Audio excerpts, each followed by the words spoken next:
بەڕێزان لە تۆڕی میدیایی کۆمەڵ لەگەڵ تۆڕی پەیامنێرانی پێام بەردەوامی لە ڕووماڵی کاتژمێری یەکەمی دەستپێکردنی بانگەشەی هەڵبژاردنەکانی ئەنجومەنی نوێنەرانی عێراق و بۆ مەبەستە وەلی سەلیم لە شاری هەولێر و هەروەها ئازاد ئۆمەراوەیی لە سۆرانەوە ڕاستەوخۆ لەگەڵما پێشتر چوومە لای وەلی ئێستا دەستمە لای ئازاد سڵاوت لێبێت. ئێستا بانگەشەی هەڵبژاردنەکان لە سۆران چۆن بەڕێوە دەچنووە ئەندامان و لایەنگرانی کۆمەڵی ئیسلامی و هەروەها کادرانی کۆمەڵی ئیسلامی چی دەکەن خەریکی چین سەبارەت بە بانگەشەی هەڵبژاردنەکان؟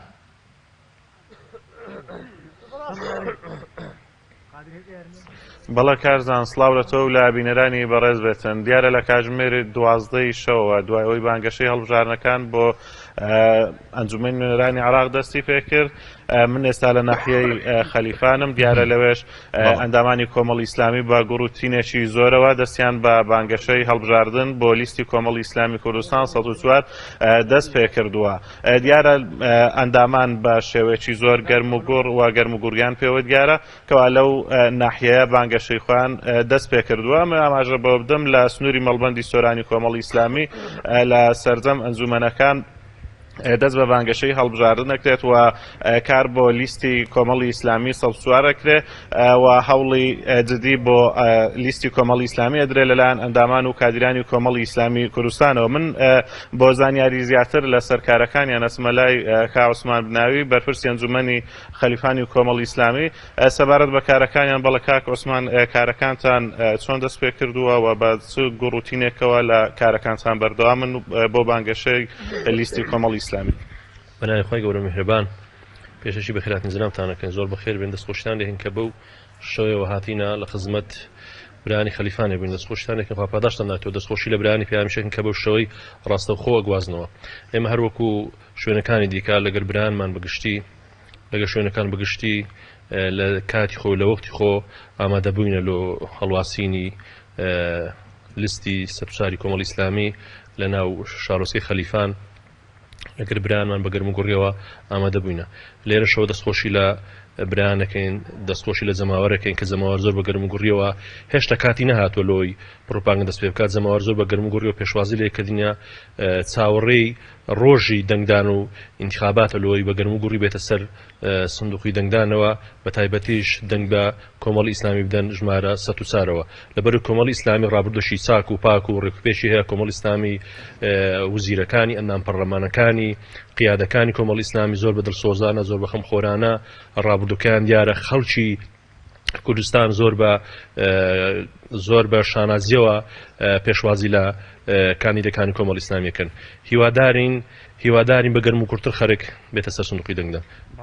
خەڵکی دەڤەرەکە تا چەندە ئومێدیان بە لیستی کۆمەڵی ئیسلامی و کاندیدەکانی کۆمەڵی ئیسلامی هەیە؟ وەڵام باسم کرد خەڵک ماوەیە کە چاوەڕی ئەو ڕۆژەیە کاتن کە کاندیدەکانی کۆمەڵی ئیسلامی دەنجیان پێم دەن لەبەرەوەی ڕابردووی کۆمەڵی ئیسلامی دیارە هەم لە هەرێمی کوردستان و هەم لە بەغداشەوە کاندیدەکانی کۆمەڵی ئیسلامی ئەو برا ئەندام پەرلەمانانە بە حەقە زۆر بە گەرم و گوڕیەوە، زۆر بە جدیەوە، بە دڵسۆزانە، بە خەمخۆرانە خزمەتی خاک و وەتەن و خاک و ملەتی خۆیان کردێ.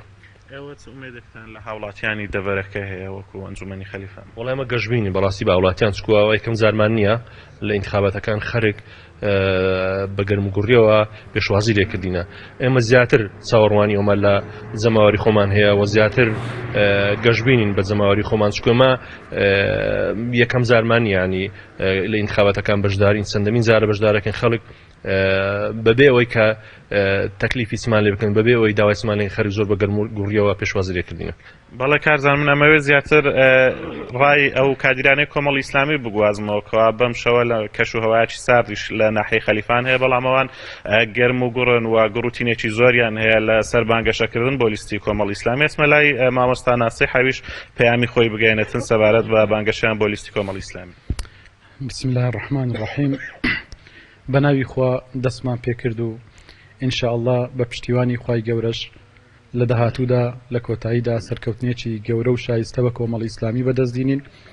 ئێمە وەک کادیران و ئەندامانی کۆمەڵی ئیسلامی لە سنووری ئەنجومەنی خەلیفانی کۆمەڵی ئیسلامی وەک ئەو وادەیە کە لە بۆمان دیاریکرا بوو کاتژمێر 12ی شەو دەستمان کرد بە هەڵمەتی بانگەشەی هەڵبژاردن بۆ لیستی ١04 کۆمەڵی ئیسلامی کە وەک دەزانین لیستی کۆمەڵی ئیسلامی کە شایستەی ئەوەیە پێشی بگۆترێت لیستی هەڵوێست بەهۆی ئەو هەڵوێستە جوامێرانە و مەردانەی کە لە ڕابردوودا کۆمەڵی ئیسلامی نواندی هەمیشە لەبەرەی گەلدا بووە لەبەرەی خەڵکی هەژاردا بووە دیفاعی لە ماف و کەرامەتی خەڵکی هەژار و مرۆڤی کورد کردووە شایانی ئەوەیە ئەو ناوی لێ بندرێت کە پێی بگۆترێت لیستی هەڵوێست و لە هەمان کاتیشدا ئەندامانی پەرلەمان لە لیستی کۆمەڵی ئیسلامی لە ڕابردوودا لە فراکسیۆنەکانیان و هەم لە ئەنجومەنی نوێنەرانی عراقیشدا و وەزیرەکانیان لە کابینەی حکوومەتی هەرێمی کوردستاندا گەواهیدەری ئەو ڕاستیان کە زۆر بە دڵسۆزانە و بە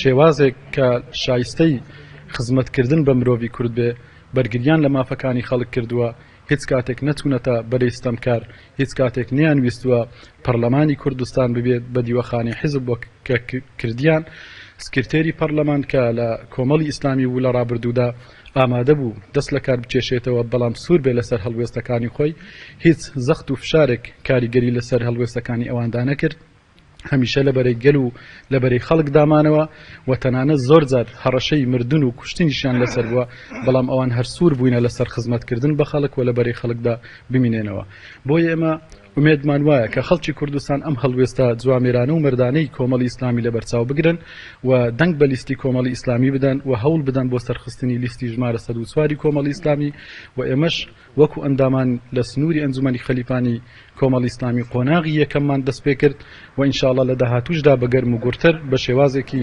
باشتر و شایستەتر بە کۆمەڵی ئیسلامی بەردەوام ئەبین لەسەر بانگەشەکانمان. بەڵێ زۆر سوپاس. ئەمەوێ ڕای چەند کادرێشتری کۆمەڵی ئیسلامی وەربگرم.